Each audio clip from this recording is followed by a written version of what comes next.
Hello, good morning and welcome to Amsterdam here in the Netherlands, home of Guerrilla Games, Sony's first-party studio responsible for the Killzone franchise and one of 2017's most wonderful surprises, Horizon Zero Dawn.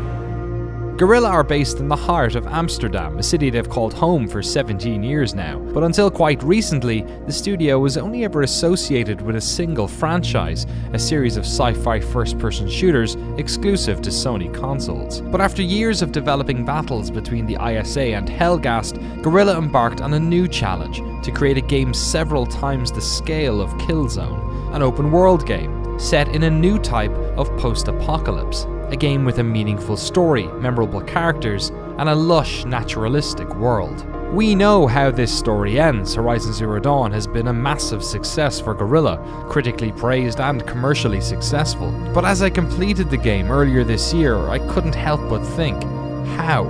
How did they get here? How did they pull it off? How does a studio that cut their teeth making linear first-person shooters scale up and retool to make an open-world role-playing game? What were the many challenges they faced in doing so? And what were the creative decisions that led them to create the universe and gameplay of Horizon Zero Dawn? We have a lot of questions. I better finish this coffee soon.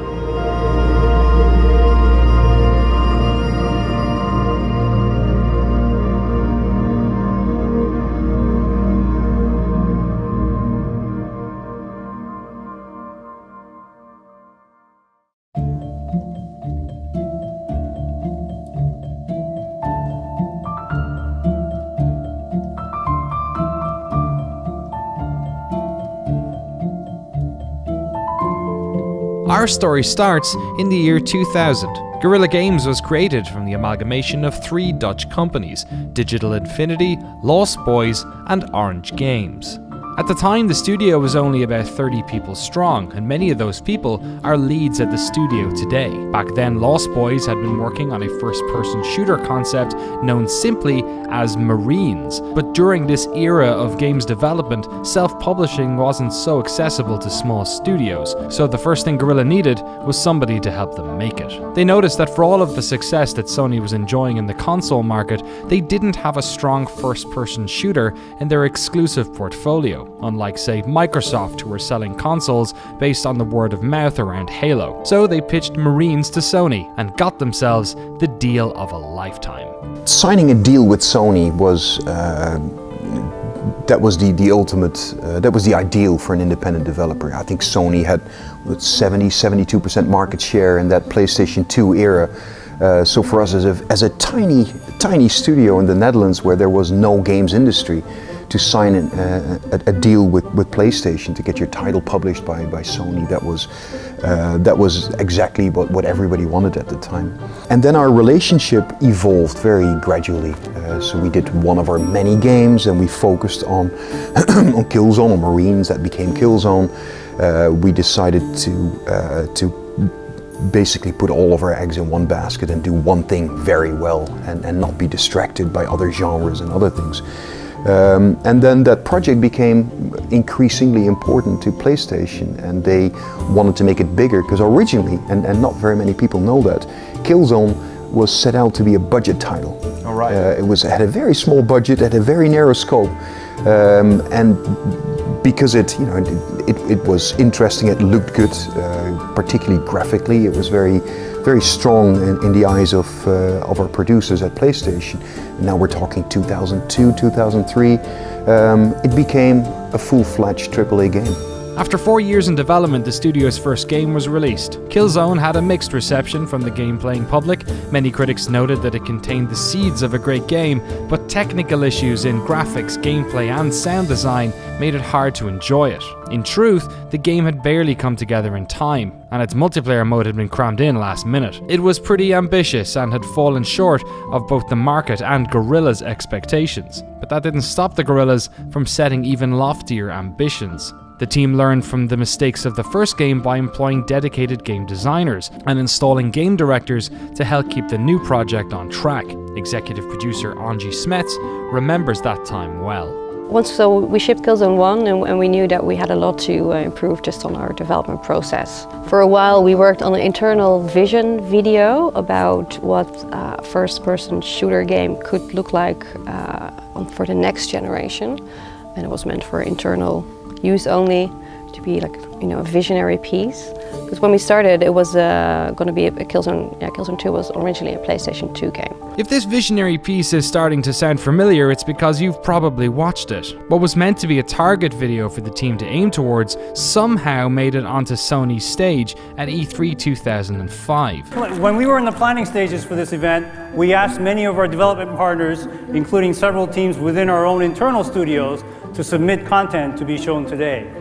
We expected to see a few bright lights and a couple of diamonds in the rough, as it is early in the development process. Our partners have prepared a glimpse into this future to share with you today. So let's take a look at what fans have to look forward to.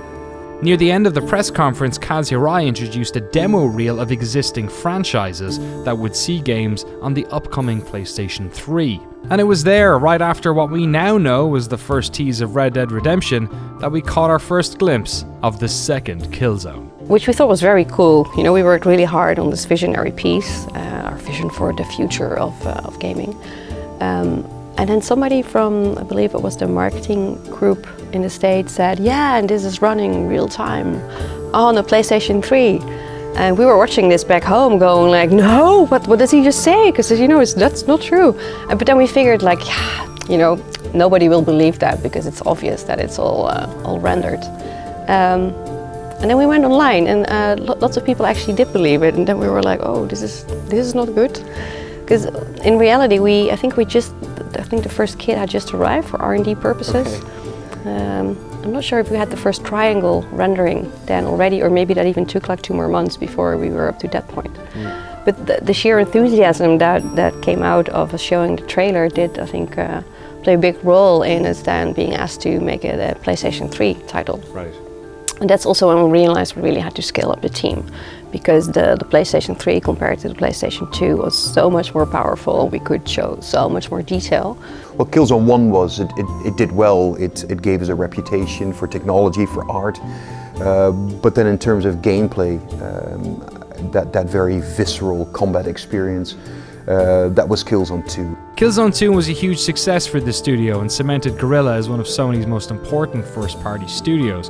Over the next few years, the team would continue to work on the franchise, utilizing whatever new technology Sony had come up with. Killzone Liberation was a flagship title for Sony's first handheld, the PSP. Killzone 3 came out for the PlayStation 3 in 2011, supporting both PlayStation Move and 3D technology. And Killzone Mercenary was released for the PlayStation Vita in 2013. But after a decade of working on dark, dystopian futures, the team recognized that they couldn't do space Nazis forever. If people work on something for too long, there is this notion of fatigue, creative fatigue, and they can no longer do their best work. Doesn't mean that we'll never do anything in the Killzone series, because we really love that franchise, we love the universe that we created, but it's just healthy for people to do something else. So we were already, I guess, back in the Killzone 3 days, that was our 5th Killzone game. We were open to exploring something new. So it's 2010, around March or April. We've got about 9 months left on Killzone 3. And so we were thinking like, okay, well, this is the 3rd one. Are we going to continue with this? It was, of course, this questions like Killzone was successful, but never sort of, big successful. Right. Is this really what we want to be doing for another 10 years? Is this the best way that we can spend all the time and effort and talent of the team? Then there was, I guess, also the idea that people were interested in something else. There was a craving for, I guess, a very positive, very colorful kind of, the color palette, but also the tone of voice. Whereas Killzone always was very gritty. We always wanted to make a world that, very dystopian. You want to get the hell out of it. We really wanted to make a game that you want to spend time in. That's beautiful. That's comfortable. So maybe that has to do with people, having kids in school, and it's nice to talk about it at the schoolyard. But that there certainly was that hunger for something very positive and colorful and meaningful. I was working on it from let's say '99, so it was quite some time. I think for the whole studio, everybody was sort of ready for something new, something fresh. Although I think we were quite afraid of it at the same time, but yeah, we definitely were all looking for something new. I think that's what we got. When the studio was planning what their future identity was going to be, the games they were going to make in the next 5-10 years, they did so in a typically Dutch egalitarian manner by inviting the guerrillas to pitch their own ideas.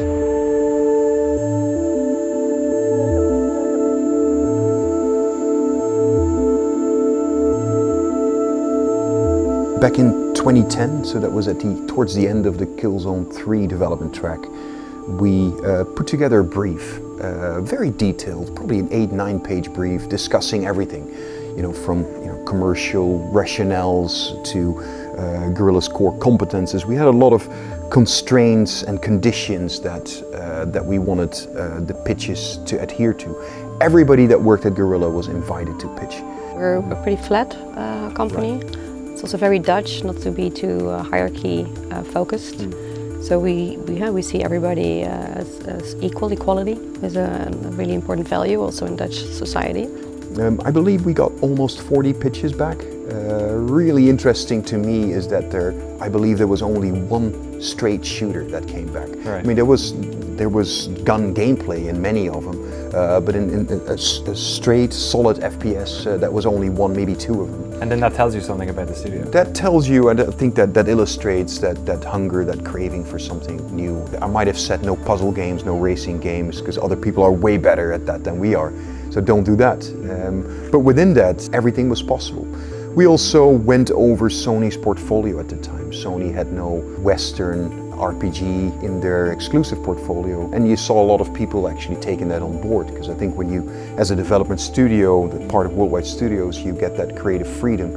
You have also at the same time a huge responsibility to contribute.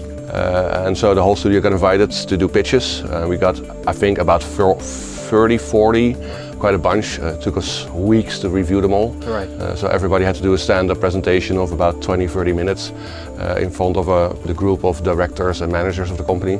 The studio was awash with ideas. Some were full-blown game concepts, others were just ideas for mechanics. There were several role-playing games. Some were set on fantastical worlds, others in alternative pasts, some in the far-flung future. One of them had a robot companion. Guerrilla were a little cagey about telling us about these pitches. It's a creative well that they still pull from today. But they did tell us about the two most important ones. The first came from JB, the studio's art director. It was an open world game featuring a young girl.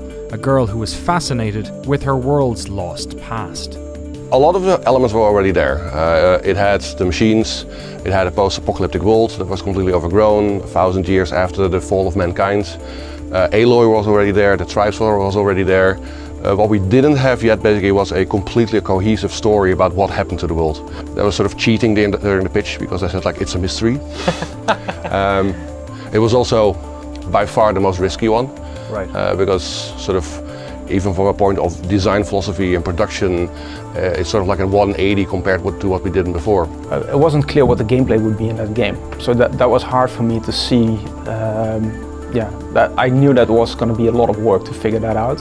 But it had such cool elements in it, like the machines and the far future, the sci-fi setting, sense of danger in it. There were so many nice things in there. And it being an open world action RPG, that was also part of the pitch, that to me personally also had huge appeal. The studio loved the pitch, but there was a snag. At around the time they were talking about Horizon, A similar looking game was announced just across the North Sea in England, a post-apocalyptic reimagining of the Ming Dynasty novel Journey to the West.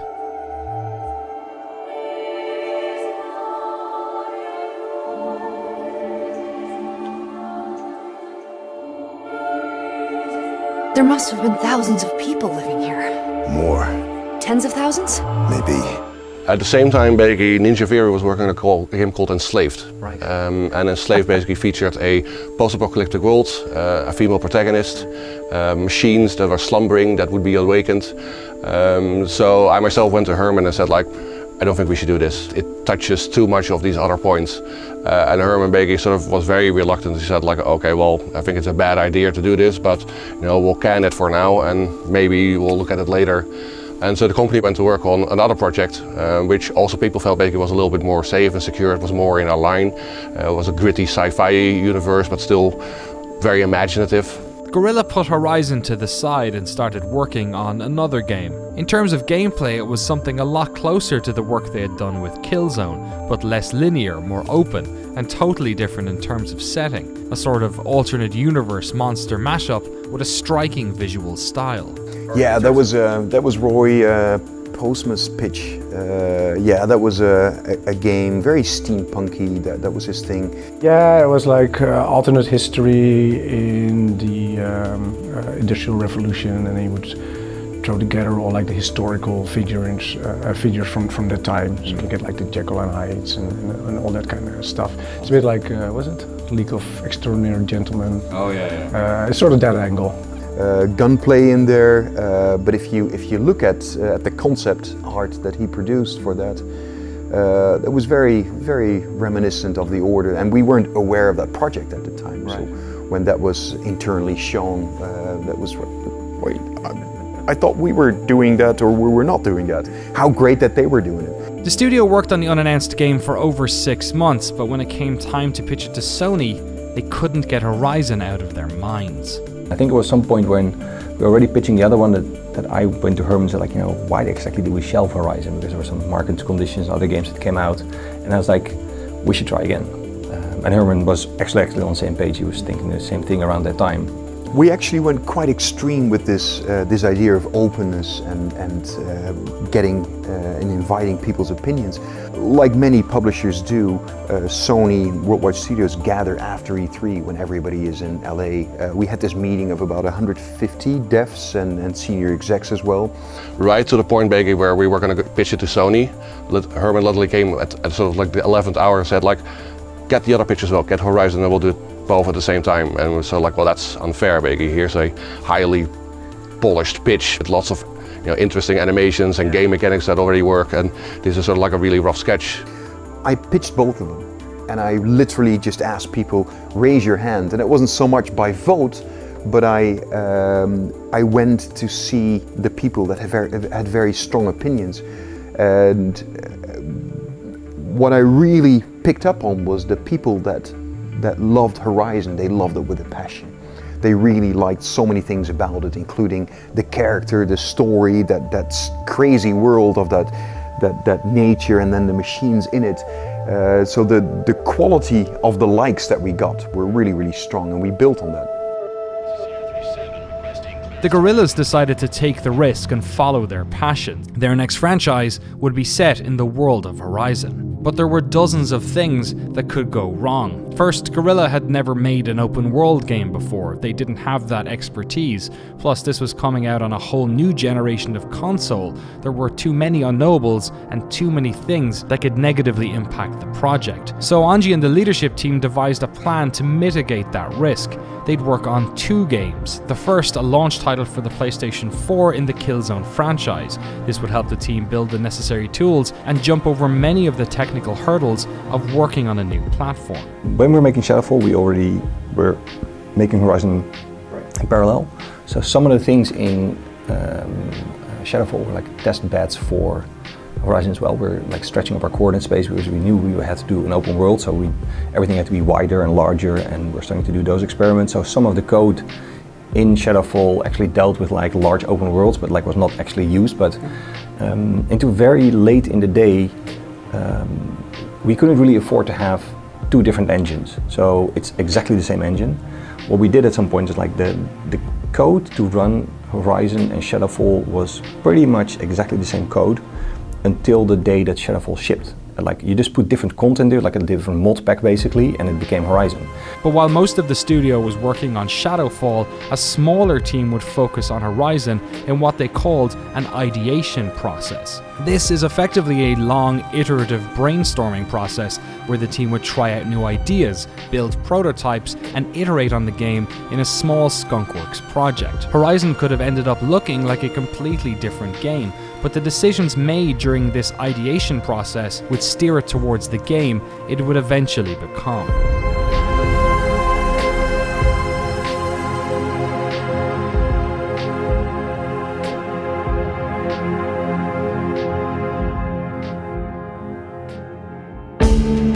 How it works over here is that we don't have a sort of like single creative director that controls everything. A group of 3 people, game director, the art director and the narrative director, that together sort of creates the creative board. One of the things basically that we established quite early on is this design process, and it sounds a little bit pretentious, but it's called intrinsic ideation. It's quite a mouthful. But the whole idea is basically that within this sort of design philosophy you can't just do something because it's cool. It's a way of avoiding what people call the rule of cool. Like if you have an idea and you just add another cool idea on top of it, another cool idea, then basically the idea must be cooler. But then you end up with, dinosaurs riding sharks with lasers. So the idea was really basically like everything has to come from things that we have already established as truth to the world. So with Horizon, when we started, we created small experiences, small playable experiences that allowed us to kind of create these moments, these encounters with machines through a bit of nature with a female character, and everything didn't look like it looks today when the game shipped, but at least you could see the potential and you could get a feel for it. And by playing this over and over and by adjusting things, you learn quite a lot. You learn about the density, you learn about the pacing, you learn about positioning, landscaping, many things you can learn from just playing your own prototypes. And that's an approach that I personally really like. Rather than having a brainstorm at the start and then do implementation, it's a process where you implement and you analyze, you evaluate, you have some conclusions that you then brainstorm about, and then you implement those again, you evaluate, you have some conclusions, and you go through this cycle. And with those cycles, you try to bring something to a better standard. And to give you an example, the robots, the machines.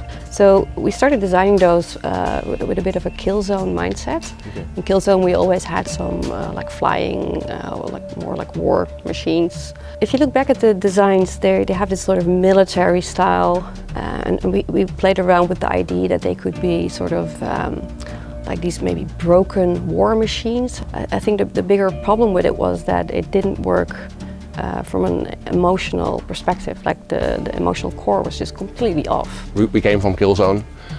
Basically all our designs were military, industrial machines. And that's sort of also the first avenue that we took. And we built a whole bunch of these things, sort of like alien, creepy machines, quite inhuman, quite monster-esque, grotesque even to certain points. And then we put it in game and it didn't really work. The whole idea was basically that you felt like a hunter, and the moment basically that you put a player against something that looks like a tank from Terminator, you start feeling more like a soldier in a war. And what the team did then is they went back to a period in time where humans were not the dominant life form, the Stone Ages. And then, I don't remember who, but somebody suggested like, yeah, maybe we should make like a dinosaur machine. And then lots of people got really worried. They were like, robot dinosaurs, are you crazy? Absurd. That's never gonna work. But at the same time, we were sort of stuck, and I think this is great when you have an ideation. You can try things out, right? It's all about keeping it moving. Then you see the very early concept art that was created. That already shows you like, hey, this kind of works. We had some really rough models in 3D, and yeah, it kept working. So even though you could say that intellectually it didn't make any sense, right. Like from an intellectual perspective, it doesn't make any sense. But emotionally, this completely started to click. Set the concept art team to paint out basically what this could look like, and then suddenly basically we got these pictures of, sort of primitive man basically hunting large robot brachiosaurs, and basically everybody's looking like it. It's like, this looks awesome. Like, I know it's silly, but I want to play this. So like, well, I guess we're making a robot dinosaur hunting game. You felt much more like a hunter because you could study them and read them and get a mental picture of this thing, instead of if it was really alien and strange, it would be really hard to develop that image. Players of games see everything in reverse. We see the final product and then we dive backwards. Yeah. But it's obviously like you've got this wide cone and you're trying to get everyone basically to the same creative point. Yeah. Is that a struggle? Like trying to make sure art department and absolutely, absolutely. And the way I always see that is that you're kind of like in some sort of a sinus wave. You're going left and right in this cone, but you're trying to slowly go to that end point where everything comes together. But it's, on one hand, it's good that you go left and right and go quite wide, that you explore different options. So in the beginning, I think that's, it's only for the better to explore lots of options and ideas and just to see if something works and sticks or not. But at some point you have to narrow down and cut the things that really don't fit.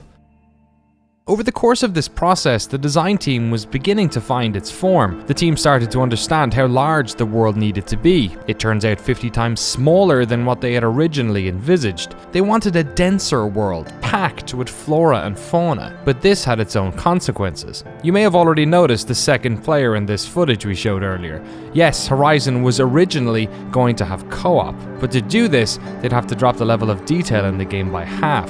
Through ideation, they knew that wasn't the game they were trying to make.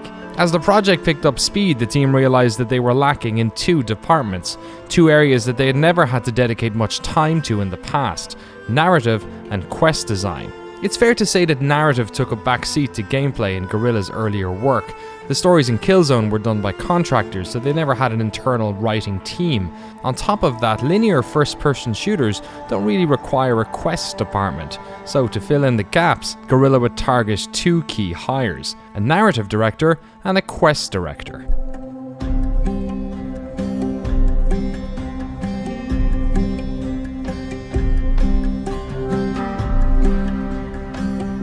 So there are really two things. One is we acknowledge that there's a lot in Horizon that truly builds in our core competence, and what we're good at that needed to be shown in Horizon. So the combat, we're making an open world action RPG. We wanted to make sure that the core combat was better than the competition. That was a goal, because that's what we knew how to do.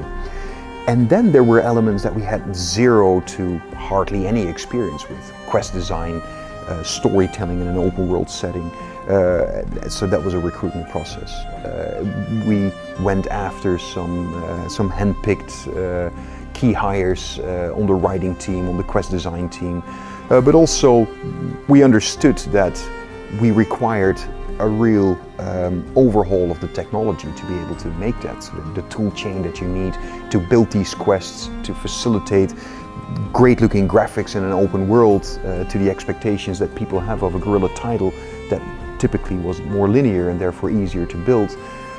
So we had very well-defined project goals, and then we went after the right people to supplement the talent that we already had. I joined the studio about 4 years ago. I was brought on board specifically for this project. Guerrilla reached out to me because of my background in open world role-playing game development. And when they did that, they kind of showed me the pitch for the project, and I was pretty stunned. I mean, first of all, I was kind of flabbergasted to see that a studio that had been working on linear first-person shooters had decided to create this huge open-world action role-playing game. And you're no stranger to post-apocalyptic open-world role-playing games. Right. Yeah. So I was lead writer on Fallout New Vegas, but this world, of course, was something completely different. Whereas the entire Fallout series is the post-apocalypse is this kind of junk heap that's left behind as a result of all this human savagery. This was something that was striking these notes of grace and beauty and majesty, what we often called post-apocalyptic nature. that took a lot of inspiration from BBC, BBC documentaries. With some of the early footage that they were showing me from prototypes, you could immediately imagine David Attenborough just starting to narrate what was on screen. And so it felt like it was something that was very distinctive, unlike anything I'd worked on before. When John came on board, the story and the game were quite different. The story still revolved around Aloy. It had the world, the idea of the machines, her as a hunter, but it centered around a towering city in the center of the game's world. Back then it was known as Mesa City. It still exists in Horizon Zero Dawn, but at around a quarter of the size, and you don't reach it until much later in the game. Maybe remember it. It's the game's largest city, Meridian. But of course it wasn't just large things that were cut by the writing team. Lots of smaller things did too, including horses. I remember when John came in, he did a complete overhaul of the story, and I'm very happy he did. And one of the things that he needed for the story was that the world did not have large animals anymore. Right. So for the first couple of years, we have all the prototypes. You see Aloy riding on a horse. And then sort of John comes in, overhauls the story and says, all horses are out. So naturally, the other creatives who were like, what do you say? Like they were completely used to Aloy riding on a horse. It's ridiculous, she has a horse. Like, look at all the cool stuff. Look at it, like all the prototypes that we have. And John said, no, this is really important. Like, I want Aloy to be special in this world, so she gets the focus device and she can hack machines, so therefore she's the only person. Because, if she can ride a horse, everybody can ride a horse in this world, right? So looking back at it, it made a huge amount of sense what John was saying, but it was not necessarily clear when that point was brought to the table, and of course there was lots of resistance. Yeah, he made immediately such a big impact on just taking inventory of what we already came up with. A lot of it he threw out of the window, and he basically wrote a new story. And we went through a number of iterations on that story as well to really fine-tune it. And I think that took about half a year to get the story from when he joined to when we thought, okay, this story, we like this story, this is what we're going to make. I think it's actually that what's so different about it is that in the case of something like a Fallout game, you're essentially stepping into a player-shaped hole. You get to create any kind of character that you want to be. This was actually one of the huge challenges on Fallout New Vegas. We literally had to account for the possibility that the player was a sociopathic walking flamethrower who would immediately murder anyone that they encountered, or someone who was like Mahatma Gandhi in the wasteland, someone who literally would not even harm a cazador, right? And both of those playthroughs had to be possible. But the relationship that you have to the world when you're playing that type of game is very different, right? I mean, you're sort of, figuring out what are all the different levers of power and what you want to do with the various factions, and you're uncovering a lot of lore that can be really cool, but is basically impersonal to you. It's about the world. The world itself poses kind of a big mystery, but it's not your story as the player necessarily. Whereas in this game, everything about the ancient world, especially everything that you're going to find on the main quest, that's directly relevant to Aloy's own story. She's, trying to solve the riddle of her birth. We were trying to create a hybrid between what's most exciting about playing a massive open world role-playing game in terms of the scope of the world and also the depth of the lore and a lot of the pleasures of interactive dialogue and of some choice, but we were really trying to blend that with what's most exciting and cool about an action adventure that has an authored character, that has a defined arc, and the cinematic storytelling that's used to convey that. Story in video games is action, and so for a story to work, you need actions that help the player feel connected to it. John was hired to write the story, develop the lore, and create the characters, but the actions those characters would take was the work of another department, quest design. This is where Guerrilla targeted another key hire, another American too, David Ford, who, like John, has quite the resume. I originally started working on EverQuest for Sony Online Entertainment. I did that for about 3 years, and then I worked on DC Universe Online in Austin, Texas. Next up, I worked at ZeniMax Online, working on the Elder Scrolls MMO that was recently released. And then I continued my eastward journey and landed here in Amsterdam. So Moscow next. Or Singapore, who knows. Right. The intro is actually really, really interesting because it went through a lot of changes compared to where we were in that initial document. For a long time, Ayla was not going to get the focus until the proving. And she was going to take, in the proving now, you take a focus off of the Eclipse leader that's dead on the ground. But we realized that we were going to be tying so much into the focus in terms of UI and gameplay elements that it would be very difficult for us to have the first several chapters of the game without that. So the part of the beginning where you actually fall into the old world ruin and you find the focus in there, that was actually a later addition. Right. Because we went back to the writing team and we said, guys, we have to have a way to get the focus into her hands earlier. I know that in some of the early versions of the story, I had her discovering this focus device when she was an adult. And there was a lot of pushback from design saying like, look, that's basically saying that you want to not have our user interface, until like hour 3 or something like that. Are you insane? And I really resisted it. And it's just one of these examples of how wrong I can be. Really the importance of collaboration, across the disciplines. They really pushed really hard to say like, this needs to be something that she's getting at the beginning of the game. It was just the right choice. It's also something that, what I love about that sequence is that we experience in a really vivid way her being cast out, like her having nothing in a way. And then when she discovers this, we found a way of making that feel like it's a partial answer. That moment where she sees the happy birthday message from this long dead man to his son Isaac.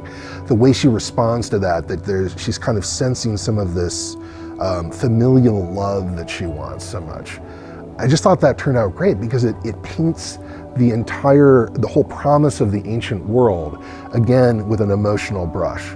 There's something that she's going to find down here that's not just a matter of curiosity. It's a matter of emotion and what she needs. And then that kind of had ripples because the next quest where you play with Ross and he's teaching you things became a lot more about the focus. And then they have that conflict about, the things of the metal world, things of the ancient world, it's not okay to have. And she is like not going to let it go.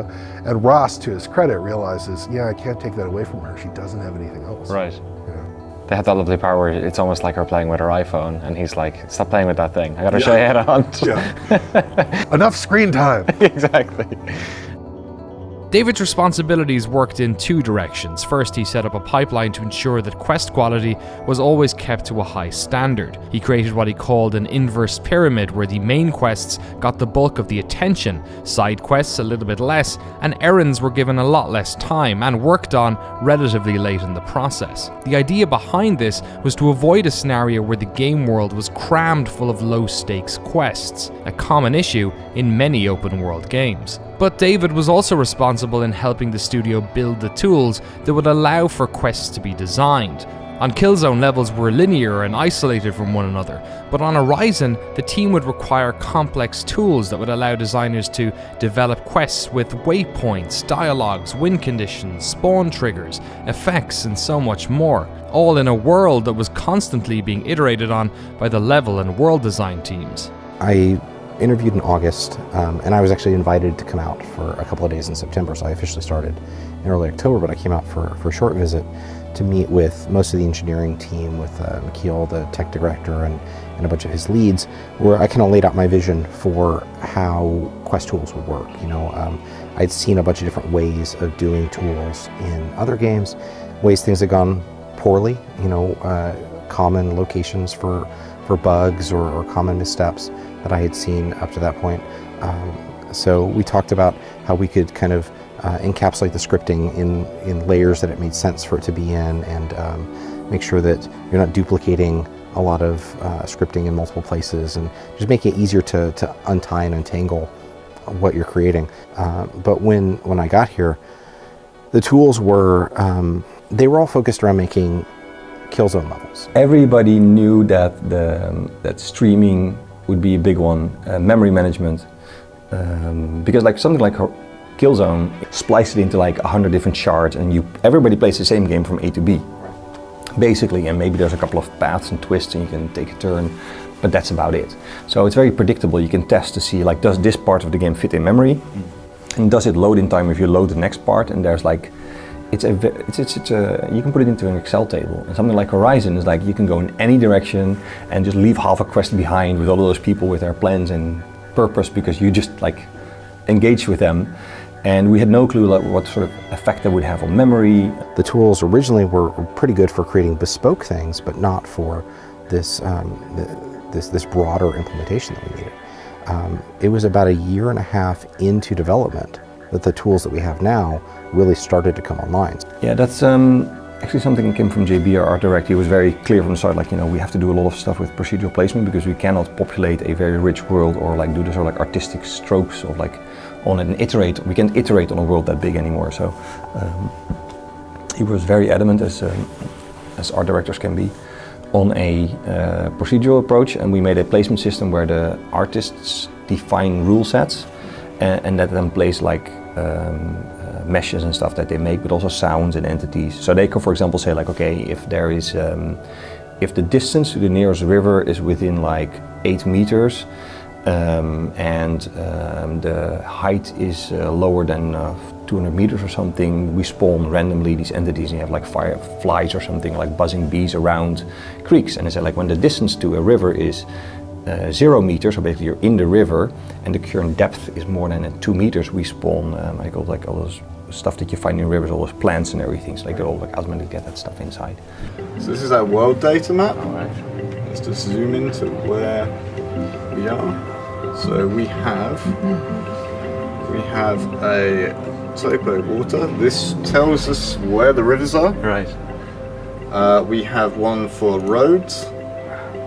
And as you can see, these they're not just black and white maps, they have a fall off on them. So I can tell it that the value here for, well, for example, in the river, the white part is where the water is. Okay. And at 50% grey, that's the edge of the water. Right. And as it fades out, we can say, okay, this plant is next to the river, so we're going to use a different tree here because it knows that that area is next to the river. So that's all procedurally generated because it's nature, and there's no point in hand placing those things. It doesn't add much because that's just the way it works.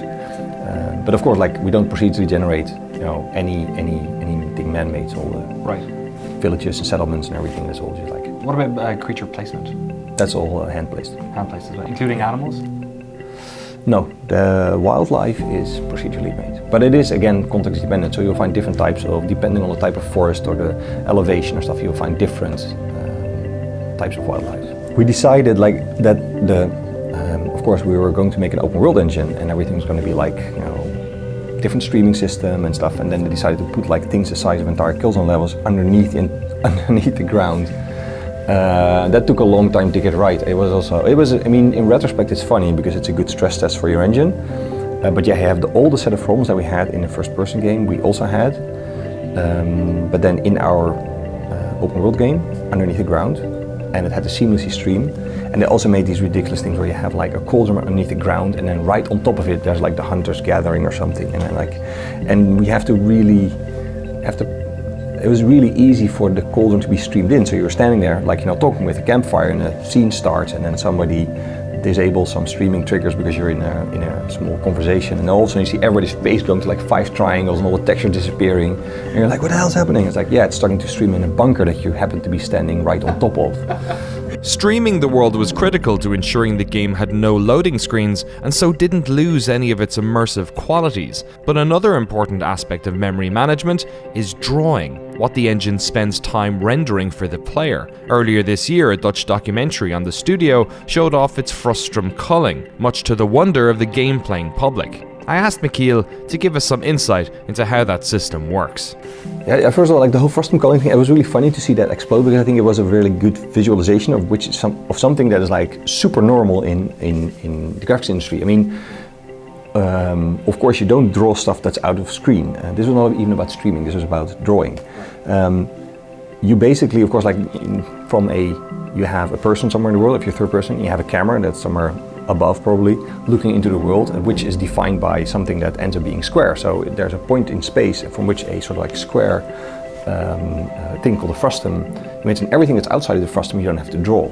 And then even the stuff that's inside the frustum, what you try to do is like draw the things that are quite close to you first, and then the stuff that's behind it, because you don't want to like draw a mountain and a bunch of trees on it and then 5 characters in front of it and then draw a house like 1 centimeter in front of you, because you're wasting all the time first drawing a beautiful mountain while you're drawing like a door in front of it. So you try to first draw the door, and then when you send the mountain to the GPU, it goes like, all those pixels are behind the door, like toss it out. It happened to be in a documentary and people saw that, and then people were like, all of a sudden they got it, like, that's what's really happening. Like, yeah, when that bunny hops off screen, immediately it's not gone, but of course we're not rendering it anymore.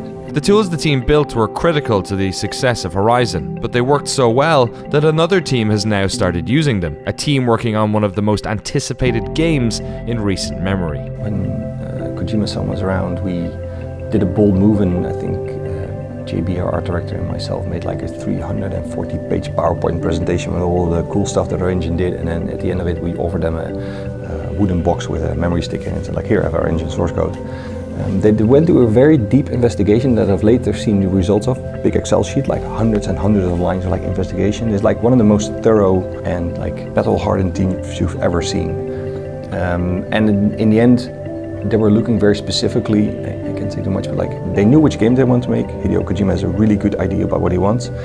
They were looking for something for the perfect fit, and one of the things that's really important to them is like making sure they get the best out of the platform to give the best experience for the people playing the game. They're really adamant. They want to make sure that they will do anything to make sure that the game is the best thing they can do on the platform that they're releasing it on. So they were really impressed by the performance figures, by also the tool set around it. And we've been working with them ever since. So, I mean, of course, they're taking it in a slightly different direction. They have a different game, different focus on different aspects of the tools.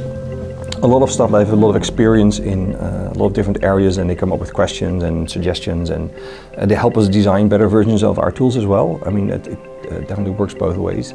It's actually really great to be able to help Hideo on Death Stranding. That is such an amazing team. They are so experienced and they're so talented. So it kind of was almost obvious that, hey, why don't we just offer what we have? How could that possibly hurt us? And we'll help them out with that. And they have been super grateful. They've been bouncing some really good feedback. So it's actually evolved into a collaboration. It's really great as a developer, just for the sake of making games, if you can help a great team like that. Yeah, I joked with our tech director, Mikhail. It's like, just as the 3D editor was starting to come online, I was like, the goal is you want to, at the end, be doing some sort of documentary where you're like, look at our amazing tools, and here we are today. We spent 4 days at the studio talking to people working on the game, and when we interviewed these developers, we walk away with dozens of anecdotes about ideas they had that didn't make the final product. So, seeing as we're talking about a Hideo Kojima game right now, perhaps this is a good moment to drop this one in. So this was in the beginning when we started our first prototyping, just to get a feel for what the world would be and how hunting machines would work. We thought like, okay, if you kill a big machine, what do you do with the components? And we thought, okay, you can't just let the machine be there on the ground. You need all the components. You want to salvage everything it has. But it was too much for Aloy to carry the entire machine, like a Thunderjaw or something. So we thought, okay, maybe she can shoot flares, and when she shoots the flares up, a flare up, then a tribe that's nearby comes flying in with this giant flying wheel machine, is what we created, like almost like a flying wheel pirate ship. Right, yeah. And they, with ropes, they climb down, they tie it to the machine, lift it, bring it to the city, and then you can collect your resources there, or the guy from the ship drops some coins down, and you can catch it. But it was also complicated. We had this in a cinematic at some point, but having to do this every time you kill a big machine didn't make much sense. So we had a number of these kind of moments where things were just becoming too big and kind of almost ridiculous, and it also didn't look plausible as well. It sounds like a post-apocalyptic Fulton, like in Metal Gear Solid 5. It was that. Yeah. Yeah.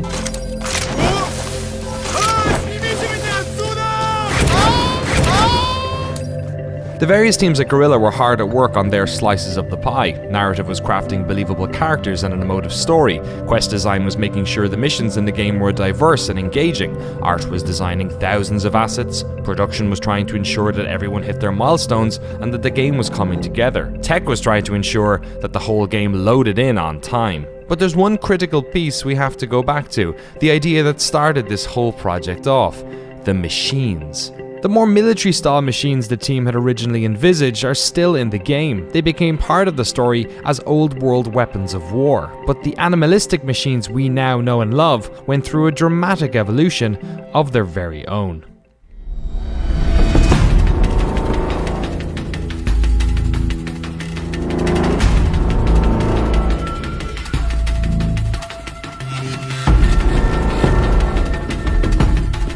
So the first machine that we ever finished was the Thunderjaw. Everybody was sort of like, is this a good idea? This is the most complex one. And Dennis, our designer, says like, that's why we need to do it. Because basically, if we can make this one work, we can make the whole game work. And we started with that because it was, like you said, the most complex. Yeah. So we wanted to try out all the different things you could do with the machines, like taking the weapons off or slowing them down if you shoot at a certain part, or freezing them or stuff like that. So we had all the kind of like basic mechanical capabilities of the machine already present on that. But after that first initial design, it even became more complex, because in that first simplistic one was just blocks. You couldn't shoot, for example, armor plates off. So there was an additional layer that we wanted. So that made it even more complex and more things. I think Bakey had something like 27 different weak points that all had different functionalities. So you would shoot this particular part and Bakey the robot needed to act in a different way, that particular part and it needed to act in a certain way, and everything also needed to stay visually readable. A large point of our feedback is like, you know, sure you can add more and more different colors to these things, but ultimately a Christmas tree isn't really readable. I think originally like every resource canister had to be a unique resource. These kind of things like, yeah, but I cannot make that understandable or readable. So we brought it down to like three or four. But we probably started out with like 12 different unique resources that you could shoot off the machines. So it's like, At some point with the combat we had so many hidden meters inside the machines. And all the different machines had different meters, and they had stamina, and they had I don't know what, they got tired from running at some point, and there were so many systems at play that we didn't know ourselves exactly how to fight these machines. Right. So that was kind of a moment where we said, okay, let's dial it back and let's look at the bigger things. What is the most interesting and what is simpler for players to understand and what is fun to do? And that is shooting things off machines, like shooting the plates and taking away armor. That's something players can intuitively understand, and it's nice to break things. That's always nice feedback when you shoot something and something breaks off. So then we thought, okay, we have these, let's put a bigger emphasis on the components. Let's do more with those. Which is also the reason why we basically picked the Thunderjaw as sort of like the prototype robot, just because we knew if we could hit all the things that would be fun on the robots on this one particular robot, we could just break it down into smaller pieces and integrate those on the smaller type of robots like the Watchers and stuff like that. So that was more the exercise. Okay, what is like the total package, and then sort of like break it down into the smaller sections to the other robot.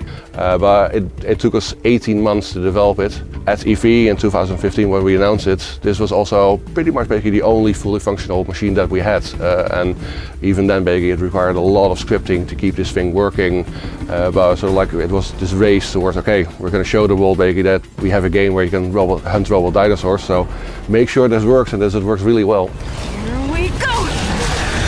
Oh, someone's angry!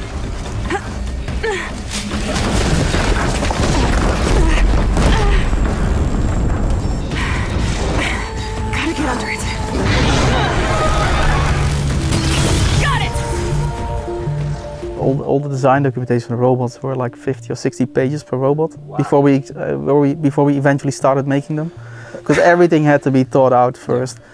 Describing everything from the attack ranges to what they would do idle and stealth and group behavior, all the weak points, where the armor would be, all those kind of things, hit reactions, everything was defined.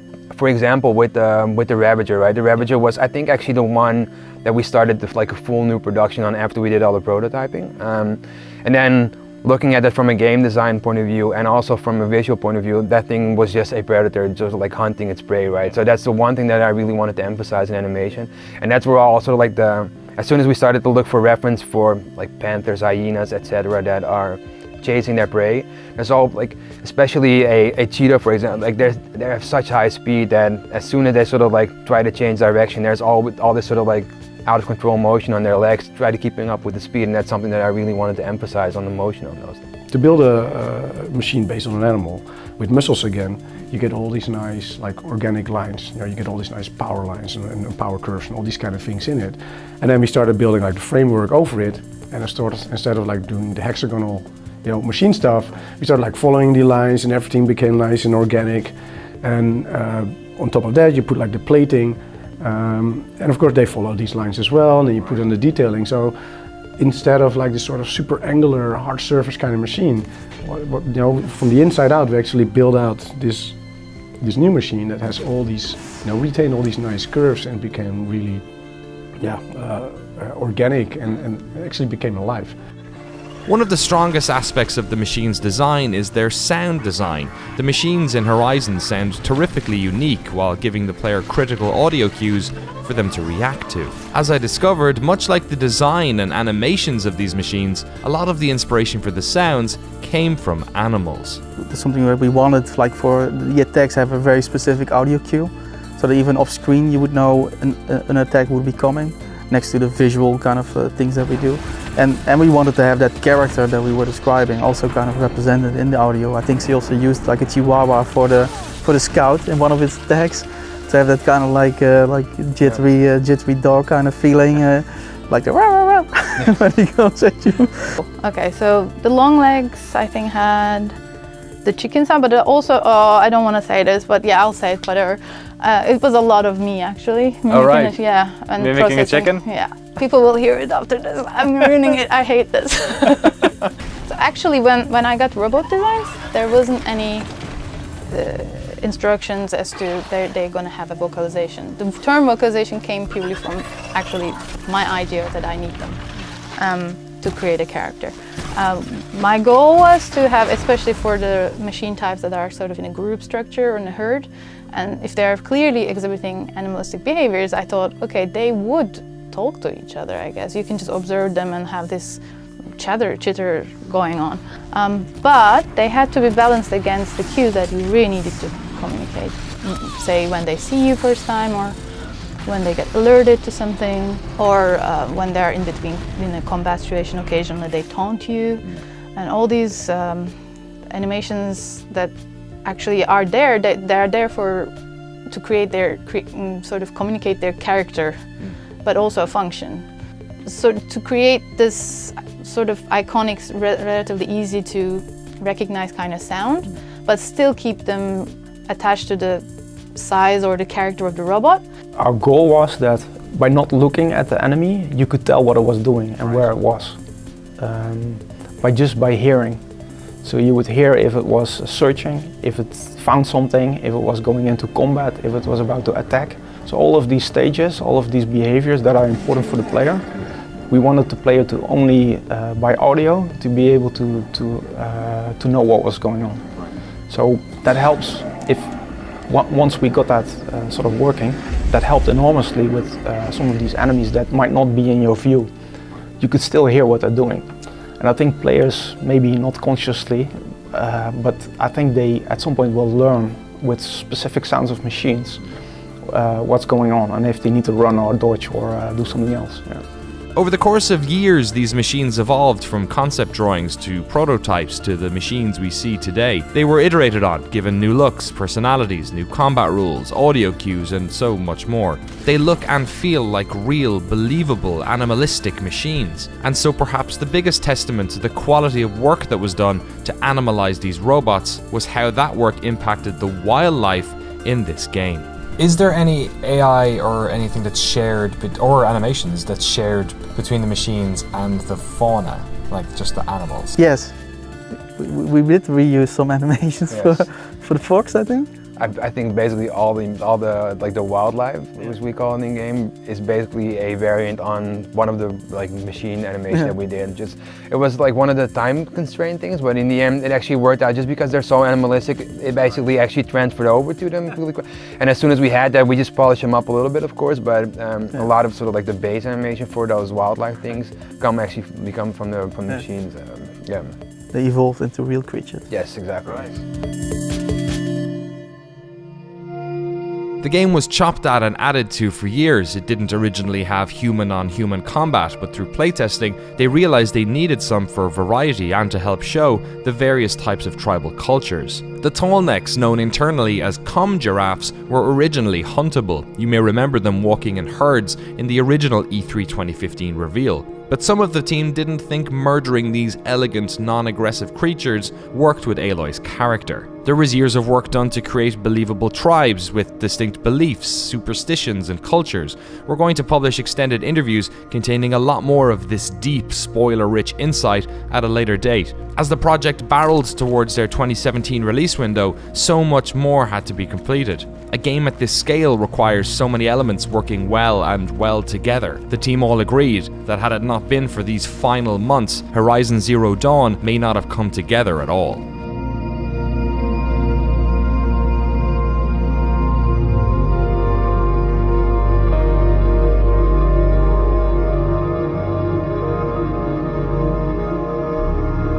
I think we were fortunate to have this much time, mostly.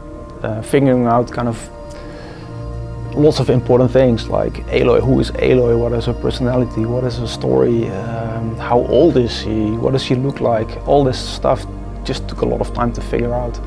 But also, yeah, the same thing is for the combat. The unique component of this concept was of course these machines in terms of gameplay, and we didn't know how you would fight with these. Looking at the Horizon might feel like we already knew exactly that combat would be like this because that's what it is, but that wasn't a straightforward thing that we just ended up there. There was a lot of experimentation and cutting and adding and changing and simplifying in a lot of cases as well. A year and a half before we shipped is when we first saw, okay, this combat is going to be pretty cool. We were immensely fortunate to find Ashley Birch to play Aloy. We actually had, we heard a lot of auditions. We even had, for some of the prototypes we did, we had sort of placeholder dialogue that was put in place by other actors, and none of that ever felt right. And the moment that we heard Ashley performing Aloy, it's like, oh, there's Aloy. It was that feeling of discovery. I think I'm most proud on how everybody worked together on it. Like if the beautiful nature, we got a lot of praise from our beautiful nature. It's really so many different teams who had to collaborate on making that work. I mean, there's the huge, let's say, performance side of things to get it to stream and to run on performance, and the procedural content generation aspect of it, up till the sound team who, believe it or not, every ecotope, as we call them, have different bird sounds, because they actually went to do the research and have that all work together. It's really hard to explain, but if you look at the game 3 months before it was done, it was nowhere near the end result. And then even when you think, 7 years, that's such a long time, how can 3 months more or less, does it really make the difference? But it does, it totally does. The technology enables, so you can do a lot more, you can show a lot more detail in everything, in your assets, in your animations, but also the consumers, they expect a lot more scope, gameplay duration. I'm actually really proud of the fact that we have been able to create a character that people embrace and want to follow, and I've gotten a lot of mail and from people who have daughters that they go training like Alo did with Rust, and they go practice, and we're literally talking people with daughters that are 3-4 years old, and they're on the couch and they're practicing and they're doing dodge rolls and they're buying bow and arrow. It seems that Aloy to many people was an important character, and I don't think we've had a lead character before that really inspired so many people, including young girls. That's just really wonderful. that we have been able to create that. Do you have kids yourself? I have a 13-year-old son. Oh, lovely. And he was not allowed to play the Frozen Wilds yesterday, and he had not wanted to come into the studio to play it because he wanted to play in one go, but he finishes his test today, and I think starting 3 today he will be well into the Frozen Wilds. Do you make your 13-year-old son sign NDAs? I'll let Mr. PR here answer that one. It's the same thing I think happened with Killzone 2. Also what we achieved there, it took a while before that actually sunk in and before I realized what we built and how much people were liking it. But it's incredibly motivating, of course, to see this response, and gives a lot of energy to start on a new adventure. Are you sick of making open world games, or? Oh no. No.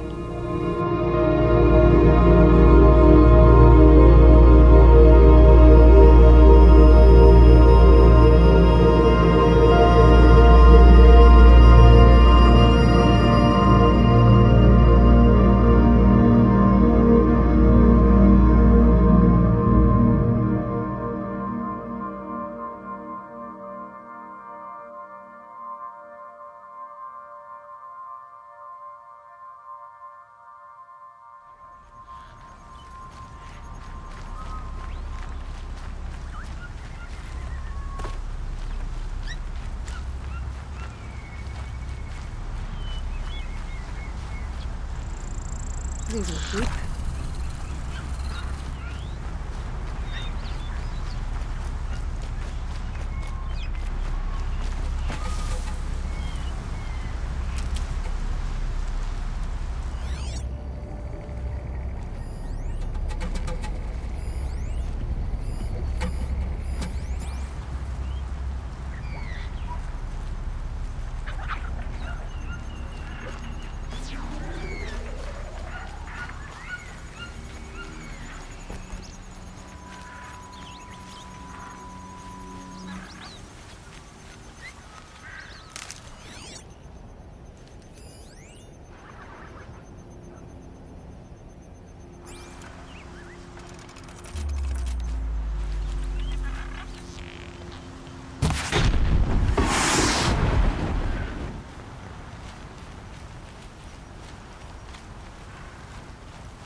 I can't spare the wait.